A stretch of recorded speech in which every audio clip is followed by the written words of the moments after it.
Le rituel, il est essentiellement caractérisé par la répétition. C'est quelque chose de répétitif. Mais en même temps, je me dis, je pense à la roue de fortune de l'ancien tarot de Marseille, et je me dis, tiens, ça c'est très intéressant, puisque le rituel, c'est une manière de répéter les choses pour ne plus qu'elles se répètent. C'est un peu paradoxal, mais pour sortir de nos vieux schémas et de nos vieux conditionnements, eh bien, la répétition de l'acte est une manière de faire en sorte que l'acte ne se répète plus. On le voit dans la guérison, le fait de répéter l'acte par lequel la souffrance est arrivée est une manière de faire disparaître la souffrance.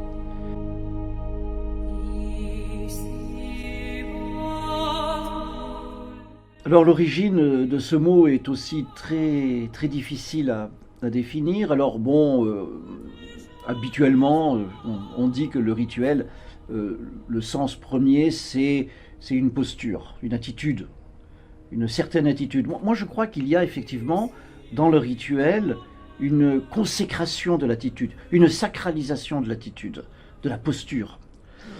Mais si on va un petit peu plus loin dans ce mot, en tout cas dans les langues indo-européennes, on va remonter aux racines de la lettre R et de la lettre T. Et très souvent d'ailleurs, pour comprendre le sens d'un mot, il faut essayer d'aller vers les racines consonantiques. Et dans R et T, eh bien, on va retrouver l'idée d'un mouvement, encore une fois, un mouvement, une dynamique, une mise en route des choses. D'ailleurs, route, rota, la roue. Alors je parlais de la roue de fortune de l'ancien tarot de Marseille, mais on peut aussi parler de la roue de la vie, et en même temps de cette posture corporelle qui consiste à reprendre à chaque fois une dynamique circulaire, un cycle, mais aussi un mouvement circulaire. Le mouvement circulaire est un des mouvements archaïques de l'homme. La copulation, par exemple, qui est une des premiers réflexes posturales de l'être humain, c'est un cercle. On fait un cercle. Et à travers ce cercle, en répétant l'acte originaire, l'acte de fécondation, eh bien, on féconde autre chose. À chaque instant, en reproduisant, en réactivant l'énergie du cycle, du cercle, on fait revivre le rythme du cosmos et aussi le cycle du temps. Le rituel est beaucoup lié au temps. Il y a des temps pour le rituel. Il y a une temporalité du rituel. Et en même temps, à travers le rituel, eh bien, on sort de l'habitude. Moi, je crois que ce dont nous souffrons le plus, ce sont les habitudes. On répète. Tous les jours, la même chose. Tous les dimanches, on va faire cette action où on va manger un certain plat. Voilà. Et c'est extrêmement agaçant. Oh là là, mais c'est terrible. Aujourd'hui, c'est dimanche. On va manger des spaghettis, comme tous les dimanches. Mais non. Aujourd'hui, c'est dimanche. On va manger des spaghettis. C'est fédérateur. C'est-à-dire, l'habitude est devenue rituel. Et quand nous transformons nos habitudes en rituels, eh bien, nous sortons de la médiocrité de la condition humaine. On redonne du sacré à nos actes, à nos gestes, à nos postures. Alors qu'aujourd'hui, ce qui se passe, c'est le contraire. C'est-à-dire, nous avons des rituels qu'on ne comprend plus, qui ont perdu leur caractère sacré et qui sont devenus des banalités, des automatismes, et qui sont redevenus des habitudes. Il y a comme un mouvement de sortir de l'habitude pour aller vers le rituel et de faire attention que le rituel ne nous amène pas à retomber dans l'habitude.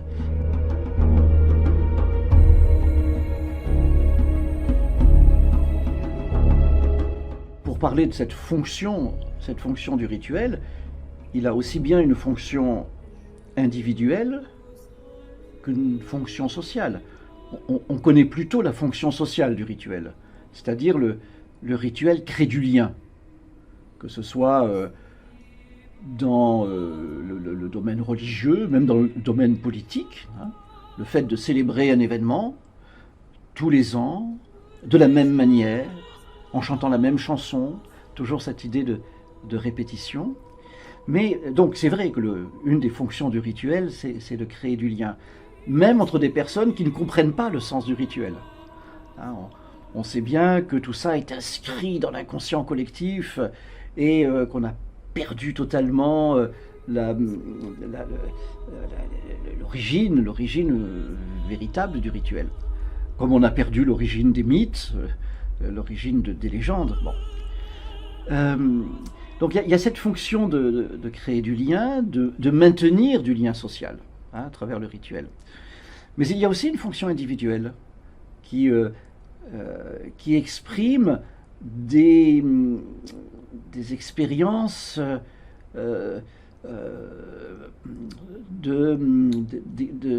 conjuratoires, on pourrait presque dire. Moi, je me souviens d'une expérience rituelle que j'ai vécue il y a très longtemps. J'avais peut-être 6 ans. C'était la première année à l'école. 6 ans. Et je revois très très bien ce souvenir. Je suis à ma table d'écolier. Et puis, j'ai une gomme, une petite gomme pour effacer, voilà.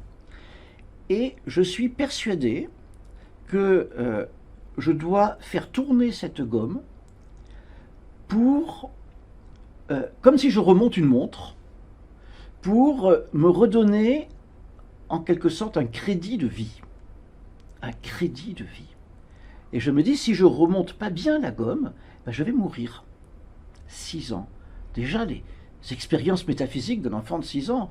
Mais on oublie que les enfants de 6 ans ont des expériences métaphysiques très très fortes. Il faut respecter ça et être à l'écoute de ça. Et donc, je me revois très bien sur ma petite table d'écolier à retourner cette montre en me disant, voilà, il faut que je me remonte encore, hein, sinon je vais mourir si je ne le fais pas. Eh bien ça, je pense que c'est inscrit dans l'inconscient collectif, que c'est quelque chose qui appartient à la mémoire de l'humanité, et que nous sommes tous porteurs, plus ou moins, enfin, de ces informations qui appartiennent à l'univers tout entier. Donc le rituel fait le lien entre l'individu et le collectif, et il permet à l'individu, à l'être humain, de se souvenir qu'il appartient à l'humanité. Et ça, c'est très important, de se souvenir que nous appartenons à l'humanité, dans un monde où parfois nous l'oublions, quand nous considérons certains humains comme moins que des humains, ou quand nous considérons certains humains comme plus que des humains. Certains sont des animaux, des esclaves, des gens que l'on peut mépriser, d'autres sont des dieux, des gens inaccessibles. Non, le rituel nous permet de nous souvenir que nous appartenons à l'humanité.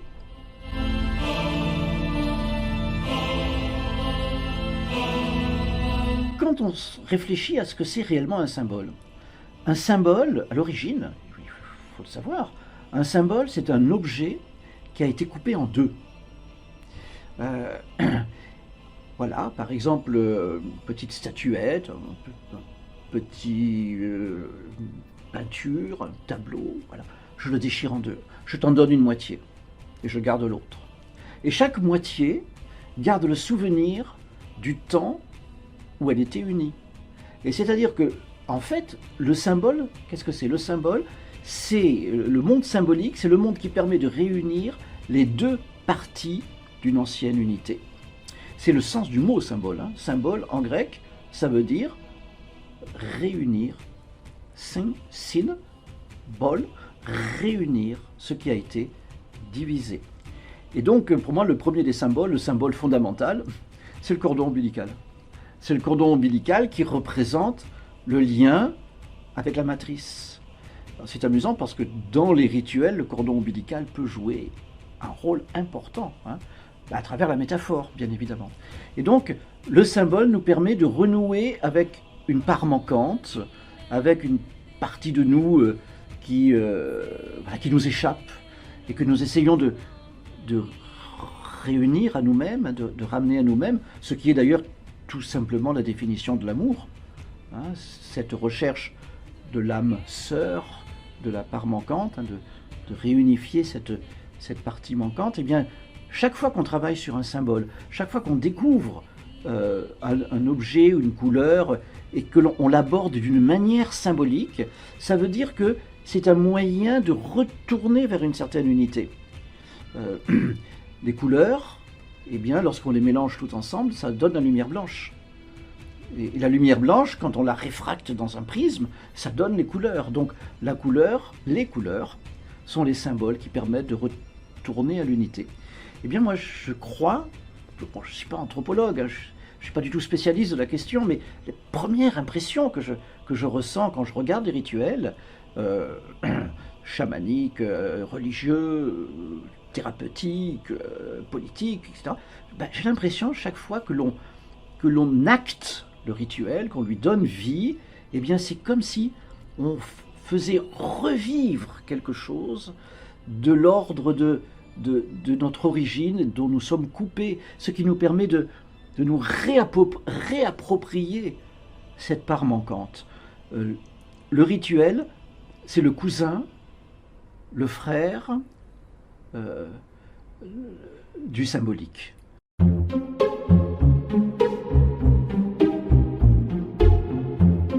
Il y a un lien entre le rituel et le sacré, pour de nombreuses raisons. On le voit bien d'ailleurs dans l'art sacré, dans de nombreux domaines. Et je me dis aussi qu'il y a quelque chose d'assez intéressant. Ce sont des travaux d'un philosophe que j'aime bien, qui s'appelle René Girard, et qui a mis en évidence le caractère ambivalent du sacré. Et que le sacré, ce qui est sacré, c'est toujours lié à un double mouvement, à la fois porte-bonheur, à la fois porte-malheur. En même temps positif, en même temps négatif. Et c'est toujours vécu comme quelque chose d'ambigu, ou d'ambivalent plutôt qu'ambigu. Comme si il n'y avait plus de dualité, de binarité, comme dans le yin-yang, c'est-à-dire il n'y a pas le blanc et le noir, il y a quelque chose qui est au-delà de cette dualité aristotélicienne, logique, que l'on connaît habituellement. Je crois que dans le rituel, c'est un petit peu la même chose, parce que comment on fait dans certaines formes de chamanisme pour guérir une maladie, eh bien, on simule la maladie, on rencontre la maladie, on la met en scène, on la dramatise. C'est-à-dire qu'en jouant le rôle de la maladie, on met en place le processus de guérison. C'est presque homéopathique. Hein, c'est-à-dire qu'il y a une ambivalence du rituel qui ressemble beaucoup à l'ambivalence que l'on découvre dans le sacré. C'est quelque chose d'extrêmement étonnant, parce qu'on sort du système binaire et on rentre dans un système analogique. On n'est plus dans le système analytique, où chaque chose est fonction d'une autre. On est dans le système analogique, où les choses se ressemblent, mais ne sont pas liées par une logique ou par une rationalité. Elles sont en résonance, parce qu'elles vibrent ensemble, et le fait de montrer, de faire venir, de dramatiser, de mettre en scène la souffrance, eh bien, est une porte d'accès à la guérison. Et cette ambivalence, on la retrouve aussi bien dans le sacré que dans le rituel, me semble-t-il.